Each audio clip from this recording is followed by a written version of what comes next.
গীতায়ে ভগবান শ্রীকৃষ্ণ বলেন, ধর্মের পথ প্রথমে কঠিন মনে হয়, কিন্তু তার ফল চিরমধুর। জীবনের পথে যখন সৎ থাকা কঠিন হয়ে যায়, তখন মনে রাখবেন, যে পথ সত্য, যে পথ ন্যায়, যে পথ আলোর, সেই পথেই ঈশ্বরের আশীর্বাদ লুকানো থাকে।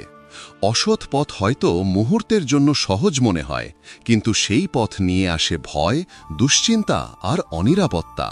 মিথ্যার উপরে দাঁড়ানো সুখ কখনো স্থায়ী হয় না। সৎ পথে থাকা মানে শুধু ভালো হওয়া নয়, এ মানে নিজের আত্মার প্রতি সৎ থাকা। যখন আপনি সত্যের পাশে দাঁড়ান, তখন আপনার সাথে দাঁড়ান স্বয়ং শ্রীকৃষ্ণ।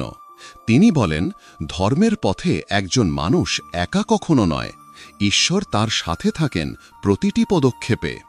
সত্যের পথে চললে মন শান্ত হয়, হৃদয় আলোতে ভরে ওঠে, আর জীবনে আসে সেই স্থায়ী প্রশান্তি যা কোনো অসৎ পথ কখনো দিতে পারে না।